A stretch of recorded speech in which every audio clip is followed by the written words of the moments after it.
Hindi natin tatanggapin ang ginagawa ng administrasyon ngayon. So sisimulan na natin, ngayon pa lang, itong administrasyon na to, it's not in its right mind. Wala talaga yan. Addict talaga, sabi ng kapatid niya. Addict talaga. And they are working with LP because si Lam, that's why LAM, Lam, Lisa Araneta Marcos, Aranetas are relatives of the Rojases. They are LP. Actually, walang makinarya yan si Marcos alone. The ones who are moving for Marcos and at the same time, tinitira din siya, are the Liberal Party. Kasi wala siyang makinarya eh. Tapos, parang ang sitwasyon ngayon, may Marcos, tayo, mga DDS, and the LP,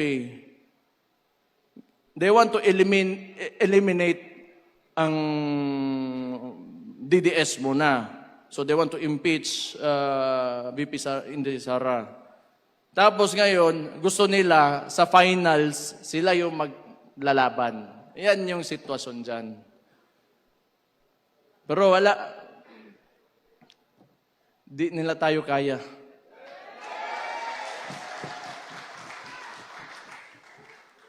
Wala namang alam kasi talaga yung mga gago na yan. Talaga walang alam, putang ina. Kasi nga, sinabi ko, tulad ng Scarborough Shoal, you know, yung mga left na yan, sila man nasasabi, China, o sino ba? Trillanes, LP.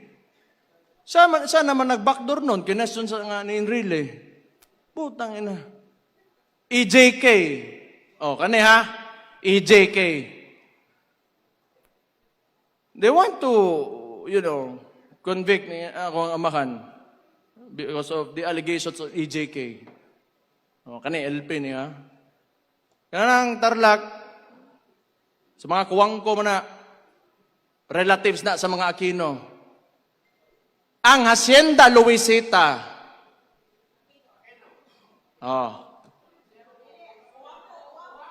Kuwang ko day.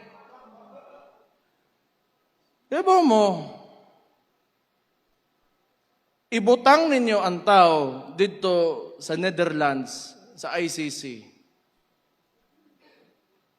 Because he fought against drugs that destroys communities.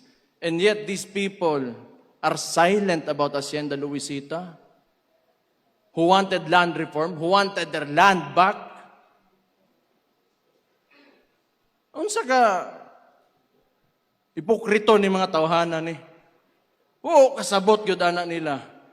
Sige sila balik-balik kung EJK, tanawa karon, bumalik si Mabilog, bumalik si De Lima, and they are alleged narco-politicians, ni daog pag yun tong nagpapusil-pusil, bitaw diri siyang bukton. Kerwin, yawa na mayor pambuang, no? Kuya, usad ba? Tagigit. Wala yun. Bumalik talaga lahat ng problema na nawala na sana.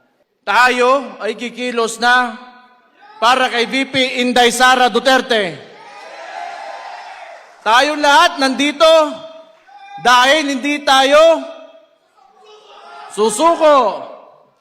At hindi natin tatanggapin ang ginagawa ng administrasyon ngayon. So sisimulan na natin, ngayon pa lang, na mailagay natin si VP Inday Sara Duterte sa 2028 bilang Pangulo ng Pilipinas. Mabuhay ang Pilipinas! Mabuhay ang Pilipinas! Allahu Akbar!